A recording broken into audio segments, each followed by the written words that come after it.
Hey guys, welcome back and good morning. I wanted to take a minute on this quick car camping trip that my sons and I did with some members of our community and talk about the Static V sleeping pad that I recently picked up. I've actually used this on I think 3 different camping trips now, maybe 4, and they've all been pretty much car camping trips, which is sort of what I'm relegated to at this point. It's pretty much go camping with the family or don't go camping. And that basically means go on a car camping trip. But whatever, getting outside is getting outside. And I'll get back to some backpacking eventually. But let's talk about the Static V, which is very much a good backpacking sleeping pad. And kind of talk about sort of what attracted me to it and why I feel like it's a pretty decent pad for taking backpacking. And we'll start by just kind of giving you the spiel that's here on the bag as well as the specs. The weight you can see is 18.1 ounces or 514 grams. Inflated size 72 by 23 by 2.5 inches. That's right, 2.5 inches of loft, which is one of the big selling points for me. The last pad I had was the Trail Light camping pad, which is like 1.5 inches of loft, I think. And that was okay, but I was kind of getting to the point where I felt like I wanted more. I wanted more loft. I was happy to pay a little bit more money or whatever to get, less weight and more loft.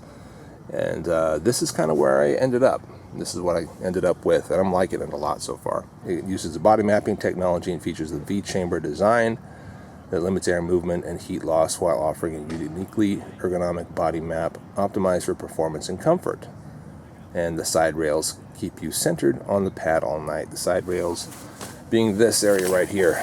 So when it talks about rails, all it means is that it's stitched in such a way or seamed in such a way that we have these channels of air going through it, these sort of V-shaped channels, and then we end up on the ends with these sort of rails. I also see right there that it includes the stuff sack and patch kit. This is the stuff sack right here. The patch kit is folded up inside of that. Just flap it out like that, and there's your patch kit. Looks like we've got a little patch there and a little tube of glue or something. Have not tested that out, haven't tried patching it. Fortunately, haven't needed to patch it yet. We'll see how that goes when I get around to having to patch it, which we almost always have to do with inflatable air mattresses. But it says it inflates with 10 to 15 breaths. I've got kind of a lot of hot air coming out of me, so it's around 8 to 9 breaths for me. That's what it was last night anyway. And it's made of 75D polyester fabric with an R value of 1.3. R value is the resistance to heat transfer.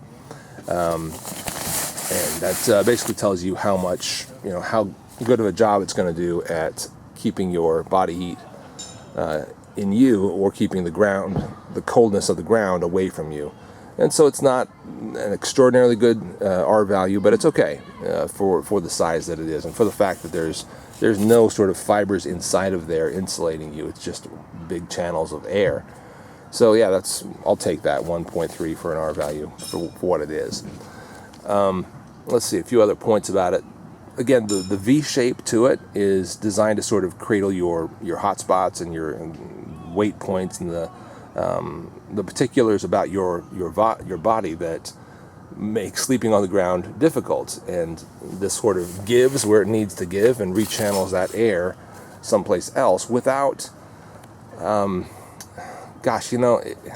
it's hard to sort of describe how a flat air mattress that just folds in, just fills into one large chamber, how that does in comparison to that. But the long and short of it is this does a better job of rechanneling the air, supporting you where you need it, giving where it needs to be, where it needs to give.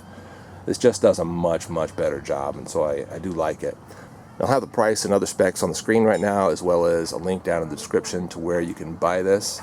As I said before, it's a nice, compact, pretty lightweight air mattress. It's been fairly comfortable to sleep on. Obviously, sleeping on the air mattress is not the same as sleeping on your home mattress, but you take the steps you need to and you can be pretty comfortable all night on a mattress like this. And again, it fits into this tiny little stuff sack. I don't really need to demonstrate that for you, but you can see how small it is. 18 ounces takes up a tiny amount of space in your pack, and brings you that comfort that you need. So that's awesome. There's a static V from Klymit. I'm liking it so far, and that's been my field review.